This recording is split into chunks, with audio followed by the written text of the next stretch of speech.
All right, hi everybody. As crazy as Kaizen was, Ancient Magus Bride, Season 2, Episode 18. This is called again? My apologies. Coming events cast their shadow. All right, I'm going to make a disclaimer here. This feels way too familiar. And when I mean too familiar, I mean, okay, we're doing this. Season 2, when it concerns Philomeo and her grandmother, I'm sorry. Are you guys confident how this feel? I'm just saying. I am just saying. I am just saying. In this episode, Philomeo does something that legitimately happens in Heavenfield with Sakuramato. She does the exact same thing that Sakura does. Absorbing magic. Hello? Sorry for the spoiler, but that was like... Let's start this episode up proper. So, logistically what happens is this. We get a lot in this episode, actually, surprisingly enough. We get this thing with Lucy and Chisei where she wants Chisei to go look in her memories of when her family was slaughtered, which was basically by these werewolves, and how one of the werewolves was a female and she didn't want to kill the children. And there's this one child that shows up there and says she's sorry. Chisei eventually tells Lucy this before Lucy tries to vomit. And she's like kicking the bench. It's like, what the hell does that mean, you know? Now, most of the episode is about them, logistically. We do get one scene with Caliphyllus and Silky. This weird centaur? I think it's a centaur, not a centaur. Centaur and this girl riding on top of him asks them, where is the maiden? Now, surprisingly enough, this coincides for next week because this actually, I believe, is going to happen for next week as well. Because as she says this and she says she's not here, so basically says no, she disappears in the form of crows. And in the preview, we see crows where Chisei is. But that happens first. Then we have the thing with Lucy and Chisei and all that jazz. Now, the focus is obviously Philomeo. Oh, God. Jesus Christ. I just reviewed Kaizen. I gotta review something with even more craziness happening? Damn. So, that happened. The rest of the episode, not a lot goes down. The principal informs everyone that obviously Cosmo needs to remain closed. Chisei makes these amulets for everyone. She gives it to Lucy and everybody in her little circle. And she gives Isaac one to give to Rian. What happens when they give this? When Aqualate gives it to... Oh, God. Jesus. Please stop this! This is insanity! But anyway, she does that. And then she gets her checkup. I believe that's more or less what happened. Really, we do get some scenes with the grandmother, which she's a... We get some backstory. Her son, Adam. This guy, Adam, who grew up with her and blah, blah, blah, blah. And basically told his mother, I don't want to have anything to do with you. And she's like, come on, Granny. Zokin? Hey, after what happens in this episode, she's freaking Zokin. I'm not taking that back. She is a female Zokin. Motto. Where are the worms at? But anyway, we're getting off track. So that happens. And then we get basically focus on Chise, because after she gives the amulets, she goes and gets checked up by Alexandria. Now, we do get a scene with Philomeo more. She wakes up, she's on the floor, she's not having a good time.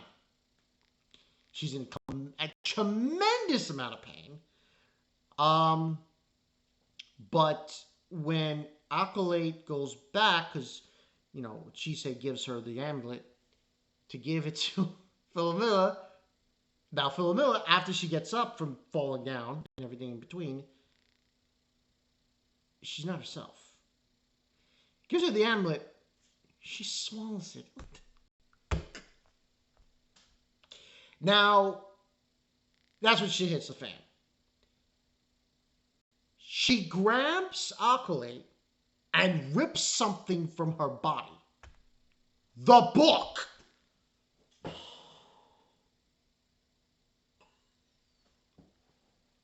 And then she transforms. So, guess what? It was her all along! Yay! What? She's the one that's stealing people's magic.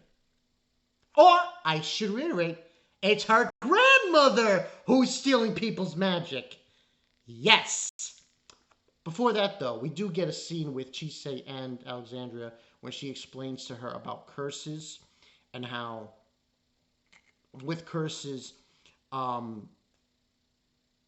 curse user on the victim usually gets the same amount of punishment or pain that the actual victim gets. Basically, it's the whole adage or saying, you reap what you sow. So, Philomena's changed. She's got purple tentacles coming out of her. Oh my god. She turns black. Can I just really just change her name to Sakura 2.0? That's what she is. I'm like, what the hell? This isn't Fate Stay Night. Might as well be at this point. Anyway, moving on. Sorry for my little rant there. She does this sucking of magic energy on Veronica. She fucking deserves it. She even tells her, she can't torture anymore and everything, and she does it to her. And then Rian confronts her, and he gets magic energy stolen from him. Now, during this exchange, we cross-check from what's happened to Philomela to Chise. And Chise notices something's up. And she's not feeling too well. So what ends up happening, logistically, Ruth comes into the office, and then you got Elias, and they decide they're going to work together to try to, chase them down. Now, Rian's magic energy gets taken away. You could tell it's her. Her body's all black. It doesn't look good. No. Chise finds this out, and she kind of knows what he's talking about. You save her and blah, blah, blah. And then she confronts the students at the party, steals their magic energy, and then confronts the principal. Now, this whole thing, I want to be very blunt. Now, I know this show is not stealing from Fate Stay Night, Evansville, but it feels so much like it that I'm like, okay. Granddaughter is given some kind of thing inside of her to steal magic energy. Now, least to say, she doesn't have worms. But it's the same kind of thing. She's got the same kind of hair color as Sakura. I mean, not exact. It's a lighter color. It's like a lavender. But she's got a ribbon in her hair. She's black. She's got stealing people's energy.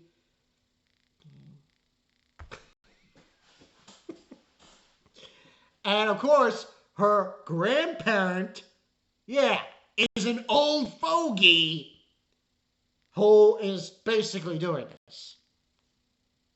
Not a surprise.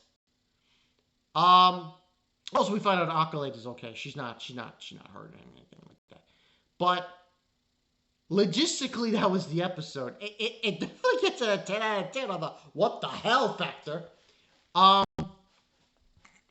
But next week's episode, as I said in this review, we see Chisei, I believe, back home, and you see crows. Now, I think this person who was on the Centaur, I don't think they're gonna hurt Chisei. I think they need to talk to her about something. And I think it has to do with Philomeo and everything else. But it seems like what happens in this exchange is I think the principal gets taken out from the preview. I'm not 100% sure. But we see Elias is somewhere. I don't know where he is. And then we know Chisei's at home in that exchange. But things are turning, basically. And it makes sense because we're getting close to the end here. This was like episode, I think, 17. What have you. So we're getting very dangerously close towards the end. Now, obviously, this isn't the conclusion. But Philomeo's in his condition now.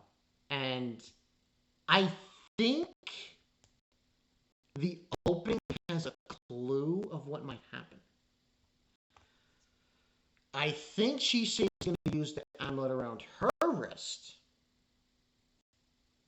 to heal her. Maybe, I'm not sure, but it might happen. But overall, like I said, 10 out of 10. But I make this moniker. Can we just show the Venice feel? Can we? Nah, that's Motto. Yeah, not Sergeant. No, their name's Motto. The only thing missing for this family is Warps. That is the only thing. Luckily, this grandmother isn't that sick. That sick. Thank God. But still, this is very weird. I mean, you can't make... But hey, maybe the person who did Agent Magus was influenced by Fate Night. I figured, I kid anyway. Comment section, you got something to say about this, what your thoughts on this episode, and my ranting about Heaven's Feel copycat. But yeah, that's all I got for you guys. See you guys later. Philomeo, are you Sacramento? Because you should look like her. I'll see you guys later. Peace.